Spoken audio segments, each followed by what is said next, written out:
ग्लिंटॉप इंग्लिशमध्ये पुन्हा एकदा स्वागत. आजच्या व्हिडिओमध्ये आपण इंग्रजीतील 12 काळांपैकी पहिला काळ म्हणजेच सिंपल प्रेझेंट टेन्स, ज्याला मराठीमध्ये साधा वर्तमान काळ असं म्हटलं जातं, अगदी शॉर्टमध्ये बघण्याचा प्रयत्न करणार आहोत.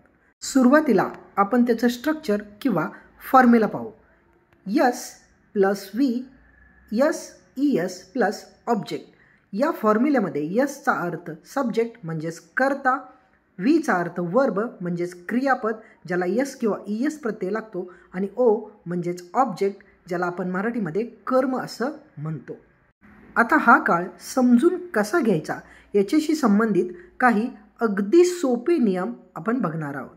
सुरुवातीला पहिला नियम, साध्या वर्तमान काळामध्ये कर्त्यानंतर क्रियापदाला यस किंवा ES प्रत्यय लागतो. For example, she eats a chocolate, he makes a cake, Akash goes to school. या तिन्ही वाक्यामध्ये कर्त्यानंतर जे क्रियापद वापरलेलं आहे त्या क्रियापदाला यस किंवा ES असा प्रत्यय लागलेला आहे. मात्र या काळामध्ये यस किंवा ES प्रत्यय कधी लागतो हे कळणं खूप महत्त्वाचं आहे. तर या काळामध्ये कर्ता जर ही असेल, शी असेल, इट असेल किंवा एखादा एकवचनी कर्ता असेल तरच यस किंवा ES प्रत्यय लागतो.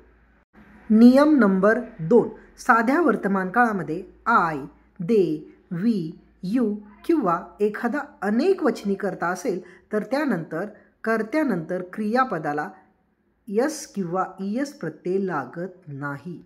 For example, I eat a chocolate, they make a cake, boys go to school. या तिन्ही वाक्यामध्ये कर्त्यानंतर जे क्रियापद वापरलेलं आहे त्याला कोणत्याही प्रकारचा प्रत्यय लागलेला नाही.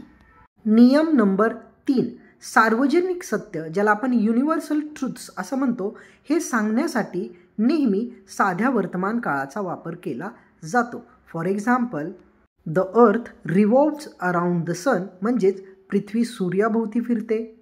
The sun rises in the east म्हणजेच सूर्य पूर्वेला उगवतो.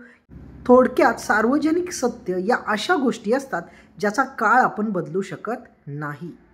नियम नंबर 4, दैनंदिनी किंवा रोजनिशी सांगण्यासाठी म्हणजेच डेली रुटीन सांगण्यासाठी साध्या वर्तमान काळाचा वापर केला जातो. For example, I brush my teeth, I bath every day, I get up early in the morning. ही वाक्ये डेली रुटीनची म्हणजेच दैनंदिनीची आहेत, जी सांगण्यासाठी आपल्याला साध्या वर्तमान काळाचाच वापर करावा लागतो. साध्या वर्तमान काळामध्ये नकारार्थी वाक्य बनवायचे असल्यास कर्त्यानंतर डू नॉट किंवा डज नॉटचा वापर केला जातो. For example, I do not come, he does not go. अशा प्रकारे साधा वर्तमान काळ ओळखणं आणि लक्षात ठेवणं अगदी सोपं आहे. व्हिडिओ आवडला असेल तर लाईक, शेअर आणि सबस्क्राईब जरूर करा, म्हणजेच पुढच्या व्हिडिओचे नोटिफिकेशन्स तुम्हाला अगदी लवकर मिळतील. तर ठीक आहे मित्रांनो, या व्हिडिओमध्ये एवढंच. भेटूया पुढच्या व्हिडिओमध्ये अशाच एका नवीन टॉपिकसह.